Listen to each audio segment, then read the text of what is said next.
Anime and manga is a hard topic to talk about. Even though it spreads so widely in today's culture, a part of me still shrivels up inside whenever I talk about a series that I actually enjoy.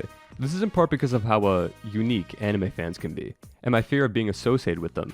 Part of my embarrassment also comes from the fact that a lot of popular series fall into very clear and established categories. There's shonen protagonist becomes the strongest fighter boy in all the land type stories, or romance stories that genuinely make me question whether or not we're doomed as a species. Over time, these factors made me genuinely embarrassed to be into anime, and I came close to dropping any fondness I had for the category. It was during this time that out of boredom, I randomly clicked on a trailer for an upcoming anime. It was called something that I could barely pronounce, plus I had a lizard guy in the thumbnail. My interest was piqued. This trailer caught me off guard. The world and art direction was unlike anything I had seen before. Combined with a banger soundtrack, I was surprised to find myself interested in anime again. The trailer was uploaded a few months before the actual premiere of the show, so I figured I'd check out the manga in the meantime. Nothing could have prepared me for what I was getting myself into.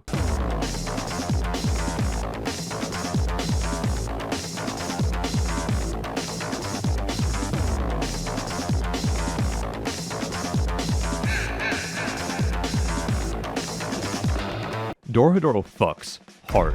The art, the world, characters, writing, action, everything in this series is cranked up to 11. Throughout the entire story, there's a palpable sense of love and care poured into each chapter. Off the bat, you can tell that the story was created by someone with a genuine passion for the medium, and this someone is an artist by the name of Q Hayashida. Surprisingly, very little is known about her. Her name is likely to be an alias, and it's unclear if there are any actual pictures of her online. From what we do know of her past, we know that she could barely give a crap about her courses in art school. Her time in college was mainly spent improving her skills as a manga artist and playing Dynasty Warriors. Her first published work would come in the form of a one-shot called Sofa-chan, which is a short story about ghost girls who live inside of couches. This was way ahead of its time in my opinion. There's no way modern anime fans wouldn't be all over this, in the worst way possible. She would publish a few video game related manga throughout her career. She even contributed to a series of manga about the Hanshin Tigers. She must have been a fan of the channel. Hayashida would go on to inadvertently ruin my life and start work on Dorohedoro in 1999.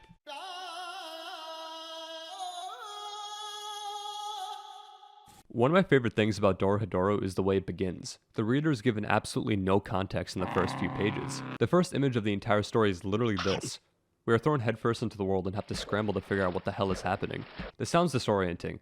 As chaotic as it may seem, the need to figure out what's going on pushes the reader deeper into the narrative.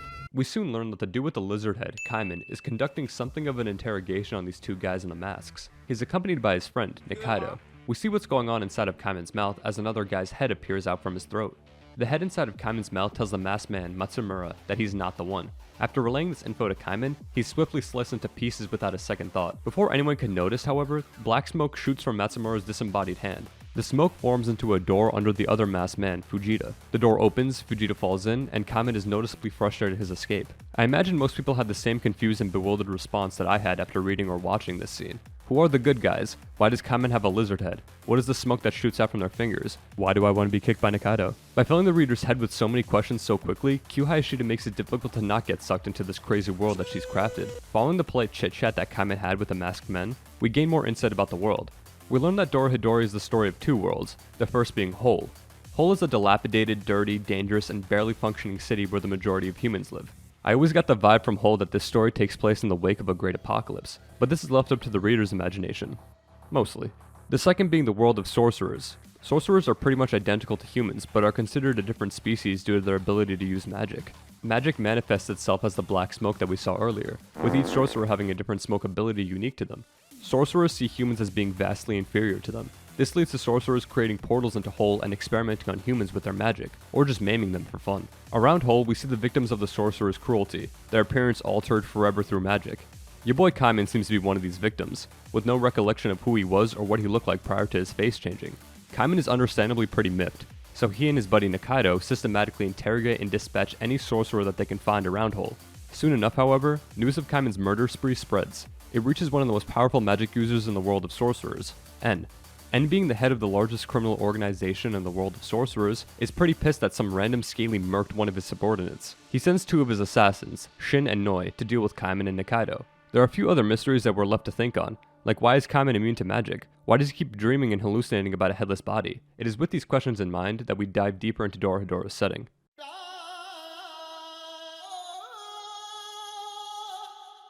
The setting of Dorohedoro is almost a character in itself.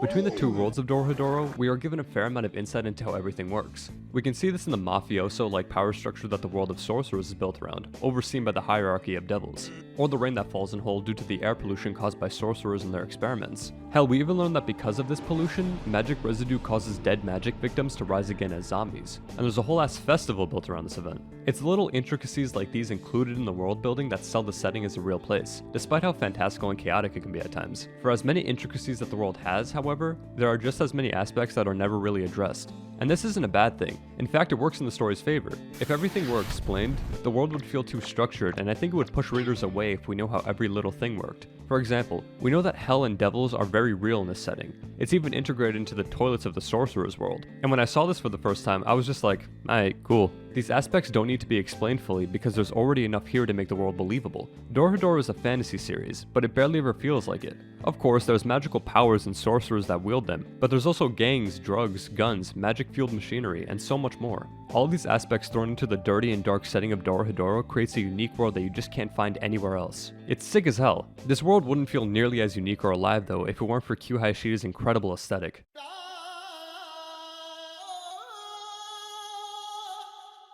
On top of the laundry list of things I love about Dorohedoro, the way it looks is near the top, both in the manga and the anime adaptation. To address the elephant in the room, yes, Dorohedoro is a 3D anime. But before you click off the video and unsubscribe and drone strike my house, hear me out. The visuals at the beginning of the show are noticeably a little wonky, and while I love things that look weird, I understand that this can be off-putting for people who don't have holes in their brain like me. But over the course of the 12 episodes, the 3D goes through noticeable improvements, and by the end of the show, it looks really damn good. My favorite example is when Shin and Noi take on a low-level sorcerer, who augmented himself with performance-enhancing drugs. The fight is short, but the animation on display here is super cool, and there are moments like this throughout the entire show. You just gotta stick with it. Not to mention that the 3D is also supplemented by some really damn good 2D animation. I understand why people might wish the entire show was in the 2D style, but I think the contrast adds to the charm and chaotic feel of the show. Lastly, the show has maybe the best backgrounds in any anime I've ever seen. This seems like a weird thing to praise, but as a certified art head, I can't help but pause sometimes and just take in the backgrounds of some shots. They perfectly captured the essence of Hayashida's art form from the manga, while also bringing to life the world in excellent color and detail. Knowing now how MAPPA treats their employees, I feel like the struggle that these people went through to bring the story of Dorohedoro to life needs to be appreciated.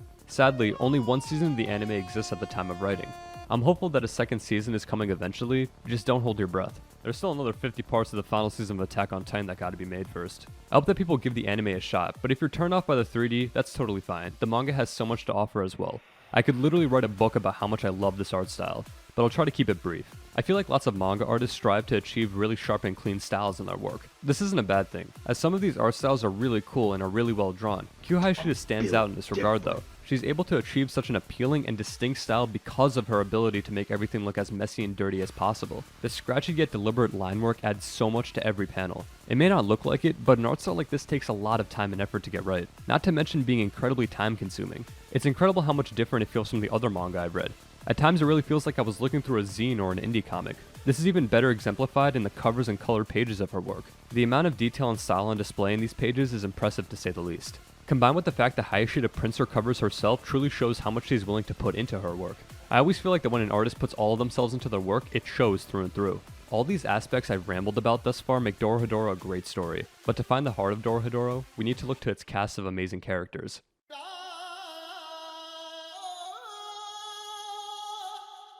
Like any great story, Dorohedoro is held up by its characters. Even though I love the world and the art of the series, I think Q Hayashida's greatest strength lies in her ability to create engaging and believable characters. At one point, I was amazed to realize that I didn't hate any of the characters. I couldn't pick a least favorite, except for that fuckboy 13 maybe.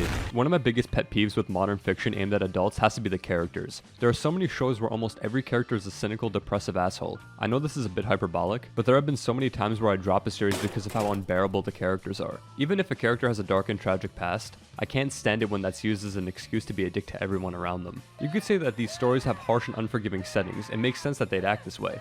I mean, yeah, but you know what else is a harsh and unforgiving setting? Dorohedoro. If you stop to think about the world Q Hayashida has crafted, you realize it would suck ass to live here. Hole is a violent and polluted hellhole where your life is pretty much always in danger. The world of sorcerers isn't much better. It's a place governed by strict social hierarchy, filled with gang violence, drug use, and forms of slavery. It sucks. So why isn't Dorohedoro a complete bummer to read? Because Queen Hayashida writes bomb-ass characters is why.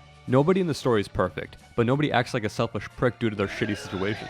Every character has people they love and care about, and they're able to be positive in a hellish world because of it. To talk about some of my favorite examples of this, we gotta go into some spoilers. Skip to here if you want to avoid any of this stuff. You would expect a character like N to be an asshole, most mafia bosses are, and while he's extremely pompous and egotistical at times, he really does care for everyone who works under him like family. He goes to great lengths to ensure that all of his members are provided for. He also shows he has a great capacity for selflessness. When met face to face with the boss of the Cross Eyes, his first instinct is to sacrifice himself to save Tota, a character who regularly gets on his nerves. Even when N is revived from death at the end of the series, he nearly kills himself again, keeping his family members safe inside a huge mushroom, spitting out smoke for days on end to prevent them from drowning in the lake of toxic sludge. Noi is another great example. Looking at her design without knowing anything about Dorohedoro, you might think she's a typical tough guy type character, one who's rude and selfish to everyone and mainly keeps to themselves, but she's the exact opposite. Despite being a 6'10" mountain of muscle, she's also just a goofball. She's extroverted, funny, and cares deeply for her partner Shin, to the point that she gave up her chance to become a devil in order to save Shin's life. The bond Noi and Shin share are one of the many bonds that light up the darkness of Dorohedoro's world. There's a lot more I could mention, but the best example has to be between Kaiman and Nikaido. Nikaido, being the one to find Kaiman before the story started, lets Kaiman eat at a restaurant for free and helps him uncover his identity. And she isn't doing all this for some ulterior motive, she's just a real one. Even though Kaiman has shown he lacks any semblance of sympathy or remorse when it comes to magic users, he still cares about Nikaido, a lot. Even after it's revealed to him that she's a magic user, Kaiman and Nikaido agree to look out for each other and continue to be friends, no matter what. This culminates in one of my favorite scenes in the series. It comes after Kaiman regains a huge amount of memories all at once. These memories reveal that Kaiman probably isn't who he thought he was, leading him to pretty much have a mental breakdown. Nikaido finds him in the aftermath of this. After she bandages the damage Kaiman did to his own face, he starts to panic again, worried that he may hurt Nikaido too. And in this moment, Nikaido simply reaches down, hugs Kaiman, and lets him know that everything will be fine. No cheesy pep talk, no attempt to motivate Kaiman again. Just one friend being there for another. This fucked me up the first time I read it, because I never expected something as real as this to be in a story so crazy like Dorohedoro. It feels real because instead of offering a solution for Kaiman or trying to reassure him, Nikaido knows that he just needs someone to be there in the moment with him, and let him know that things are going to be okay, like a true friend would. I don't know how much I believe in concepts like fate or destiny or paying for parking, but it does feel like some things find you at a perfect time in your life. I found Dorohedoro during 2020, which was probably a shit year for everyone. All my plans I had for school flew out the window, I had no idea what direction to head in, and I spent months feeling lost and dejected. Reading this weird ass story about a dude with a lizard head taught me a lot of things, but during the time I read it, the most important thing it taught me was this. No matter how horrible and scary the world gets, no matter how lost you are, no matter how chaotic everything feels, what will get you through it all won't be your own strength or determination, it'll be people, the ones that love and care for you the most. And you know, I think that's really cool. Thanks for watching.